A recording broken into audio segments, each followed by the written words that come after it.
Hello again, everyone, and welcome back to the podcast. I'm your host, Joe2 in Love, here with another review for AEW Rampage for August 19th, 2022 edition.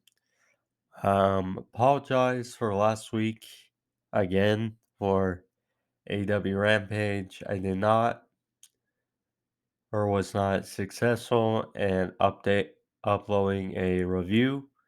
Was busy that weekend, and when I tried to upload it, it didn't work. But alas, here I'm trying again for AEW Rampage for this week, so hopefully it goes well. But Rampage, as far as tonight, although you'll see it on Saturday, following day, but as far as Rampage, was okay. Rampage last week was not good. Not good. Really. But tonight was an improvement, I would say. Not much, but did some good stuff. But before I get into review, thank you guys for joining me. If you're new to the podcast and you want to see more pro wrestling reviews on the channel, find them on the homepage. Click the description down in the corner or subscription box rather. Take you to a homepage and you find more videos on the channel. Now let's get into it.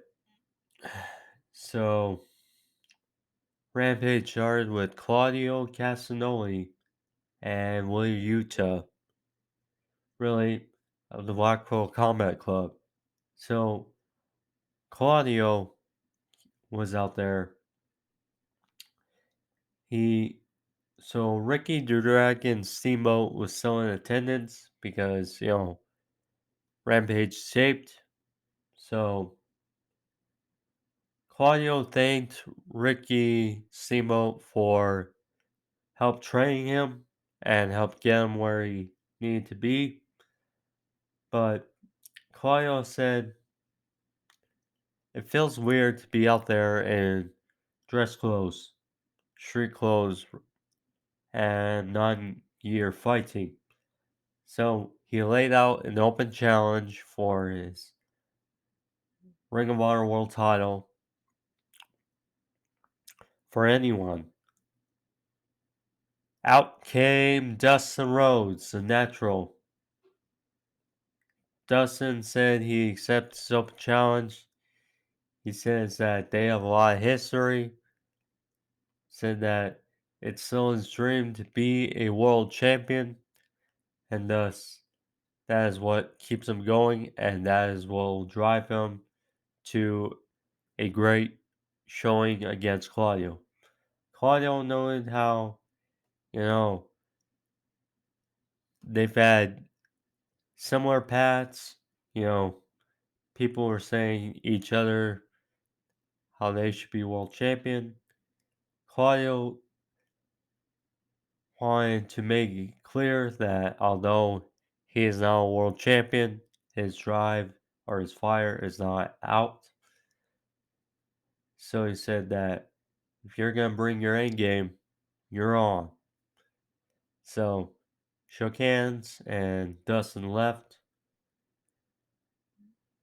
Game match next week. Should be a good match. Claudio versus Dustin. I'm okay with it. I'm okay with it. Although still Ring of Honor is in weird territory because they're still trying to get a TV rights deal, but good match. So look forward to next week.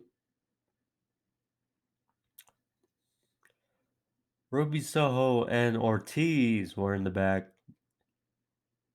Asked about Sammy and Tay by Lexi Nair.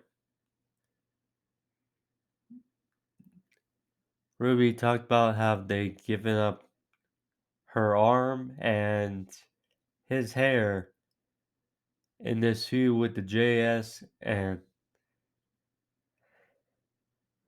Ortiz was all animated, and they made a challenge for Sammy and Tay. Um, Props next week. We got Sammy versus A Kingston out all out. So maybe a prelude to that.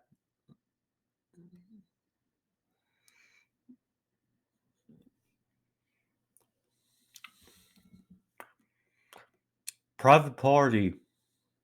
They went up against Swerve, Strickland, Keith Lee. Had a sound effort, but we know where this is going. Um, Cassidy a big tope. Keith Lee fired up later with a big lariat. Cassidy was actually pounced out midair by Keith Lee. Swerve hit a punt kick, but Cassidy kicked out. Finally, Swerve was surprised. Swerve hit the JML driver for the win. Afterwards, a show of respect between Private Party, Swerve, and Keith Lee. So, there's that. But I thought it was a fine match for what it was. The Factory. They had a poker game in the back that was interrupted by Powerhouse Hobbs, who is pissed that they didn't solve the problem of Ricky Starks. So,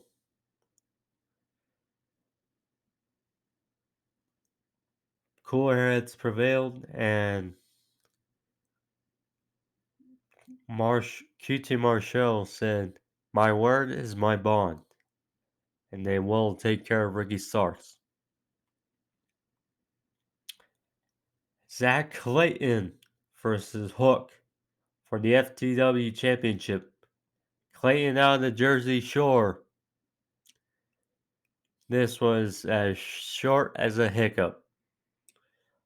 Hook came down, Red Rome, right away. Clayton passed out, and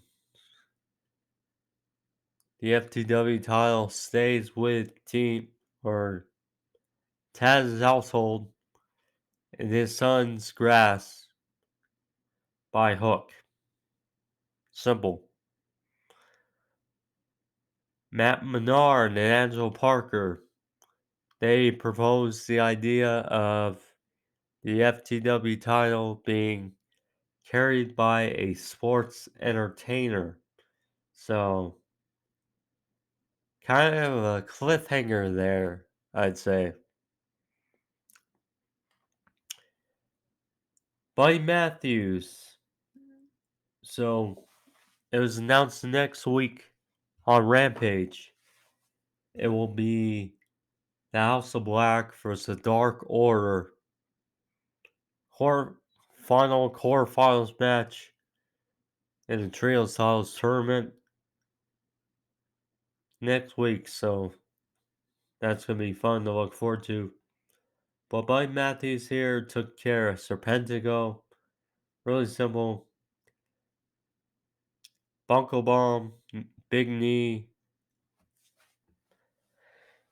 Used to be called the Matt Murphy's Law, but I guess now that he's Buddy Matthews, maybe it's Matthews Law. I'm not sure. But he hit that for the win. Afterwards, Miro came out with the mask that Malachi Black wears the ring, threw it down, and a big melee ensued between the two. And Miro was putting the beating on Buddy, tried to come back, but to no avail. Big kick by Miro. Does Miro have a say in the trios match next week? Certainly all eyes point to it. Penelope Ford versus Athena. Penelope Ford has not been in action in months. You know, I guess good to see her back. Another hand for the division. But match wasn't much, so Athena, she hit the old face on Ford for win, but so Kira Hogan and Layla Gray attacked Athena after.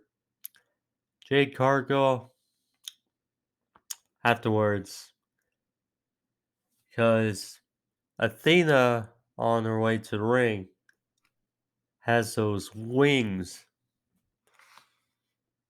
mechanical wings, because the fallen goddess, or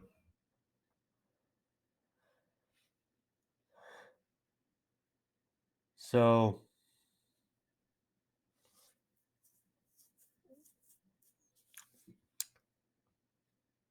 Jade Cargill went up on the stage with Suckley, had Sledgehammer, and beat down on the wings with the Sledgehammer.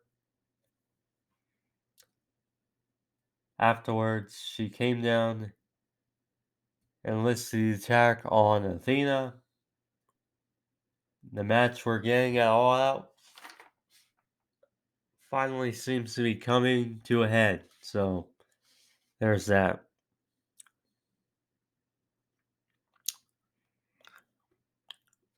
Main event. Trustbusters vs Best Friends, Orange Cassidy. Quarterfinals in the Trio Styles Tournament. This was a mixed bag, to say the least.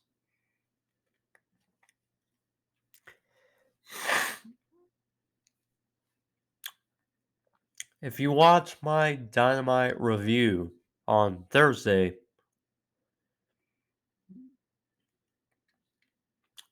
you can tell I did not like Sonny Kiss siding with the Trustbusters. I mean, I just don't like it. He being out there with them, it was just a bunch of antics throughout this match. Now, I will say, Parker Boudreaux, he's a specimen. He's a spectacle, big guy. Again, he still has room to grow. He's still very green, but, you know, I guess did part of his job well. Still has to get his timing down, but in a couple years, watch out. So,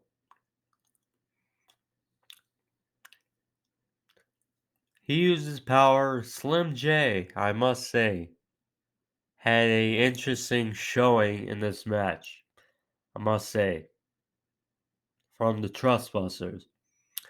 Slim J, he had a tornado cutter on Orange Cassidy. Almost simulated the Dudley Dog Spike Dudley used to do many years ago.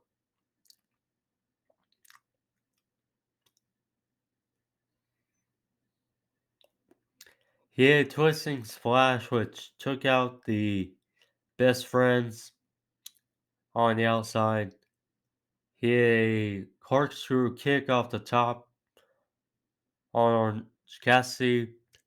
Davari hit a frog splash for 2.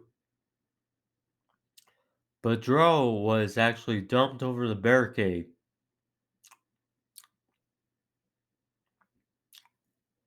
Orange Cassidy, or excuse me, Danhausen,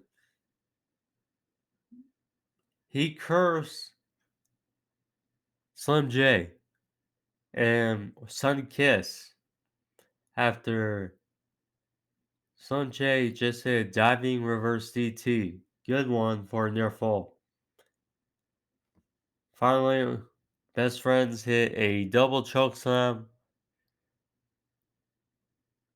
Orange Punch by Orange Cassidy took out Davari. A big assisted splash by Orange Cassidy on Slim J for the win.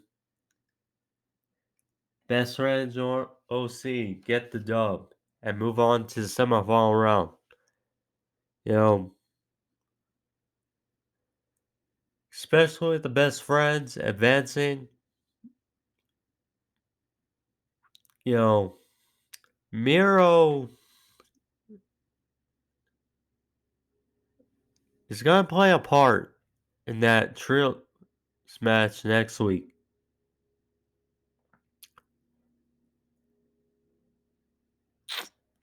I can't help but see House of Black getting past Dark Order. So,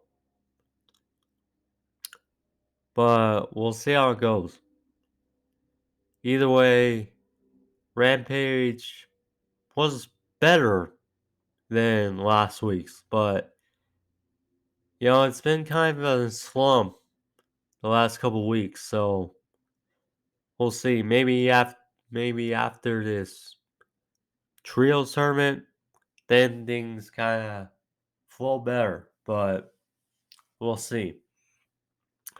Nonetheless, thank you for joining me on this short episode today. Again, I apologize for last week's non-episode, but if you liked this video, click that like button, leave a thumbs up. I will be back on Thursday for AEW Dynamite review. CM Punk for Jon Moxley. Unification for the undisputed AEW World Title. Now,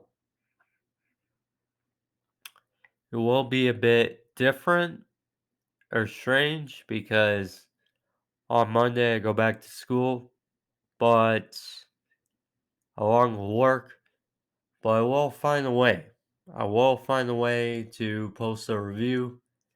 Um, but nonetheless, stay tuned for Thursday. Anyways, thank y'all. Be safe. I made Joe True in Love.